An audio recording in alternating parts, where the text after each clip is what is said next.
I knew something was wrong the moment the room went quiet for a celebration. That was supposed to belong to me. Even over the music and the clinking glasses, I could feel the tension coil like a wire against my spine. My sister, Lila, stood near the bar, spinning her champagne flute between her fingers with that smile she always wore. When she thought she owned the moment, she had mocked my engagement for weeks, little jabs, careful digs, always in front of someone who mattered. I learned long ago that her cruelty hid itself best behind laughter.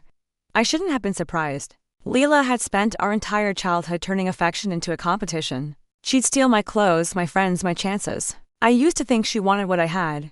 Later, I understood she simply couldn't stand to see me happy. That truth settled into me like cold ash. When her fiancé, Evan, asked for the microphone in the middle of the engagement party, I felt the first drop of dread. He wasn't the kind of man who sought an audience without a reason. He was precise, controlled, a corporate strategist with a reputation for reading people like contracts. And the way he looked at me that night, steady, almost apologetic, told me he was about to reveal something sharp. I kept my expression neutral. I'd trained myself for this. For months, I'd been building a quiet collection of truth screenshots, spreadsheets, audio clips, timestamps. Not revenge, not yet. More like insurance. In my family, truth was the only weapon that didn't dull with use. Evan lifted his glass and said he wanted to toast the woman in the room, who deserved honesty more than anyone. The crowd turned, curious, a few already whispering. My heartbeat slowed the way it does before impact. Lila's eyes snapped to him, wide in warning. He said my name. A hush fell so quickly it felt like the air had thickened. He cleared his throat, looking at me with a heaviness that didn't match the glittering room. I found something, he began, voice steady. Something you need to know. Lila lunged toward him, fingers closing around his wrist, nails digging in.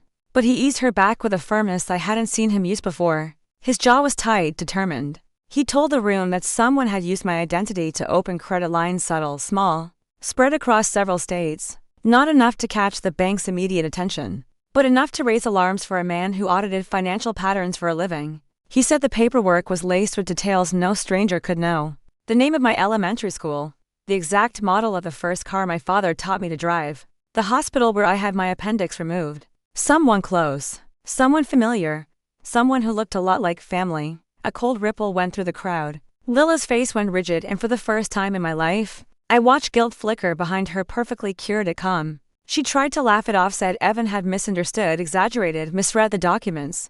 But her voice was too sharp, too fast. Her performance cracked. People turned away from her, shifting, uncomfortable. She reached out to me then, softening her tone, playing the caring sister caught in a misunderstanding. You know, I'd never. But I did know. I had known for 3 months. Flashback, the night I first noticed a strange charge on my credit report, tucked carefully beneath legitimate entries. I remembered sitting alone in my apartment, cross-referencing statements and pulling old emails.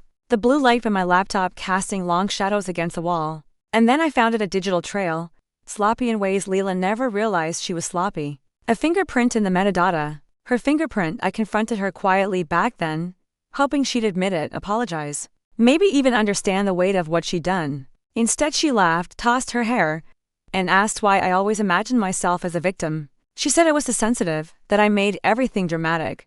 And then, like always, she turned the moment into a joke for others to enjoy. That night, I didn't cry. I planned. I met with a forensic accountant, a lawyer, to fraud investigators. I learned how to freeze credit, track applications, trace signatures, and file evidence without alerting the perpetrator. Every step was a quiet needle through the fabric of her schemes. And I never said a word to anyone, not even my fiancé. But I told Evan everything 2 days before the party, because he deserved to know the woman he planned to marry. I expected him to walk away, or at least to stay silent.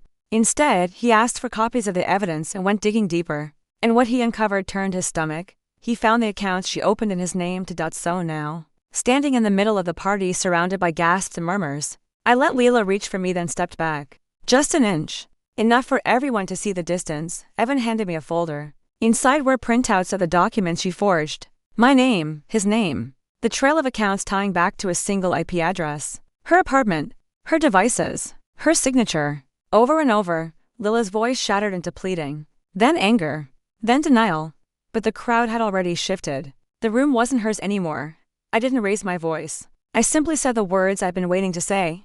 You taught me that silence is permission. I stopped permitting you a long time ago. She broke, then truly broke, realizing she couldn't charm or bully her way out.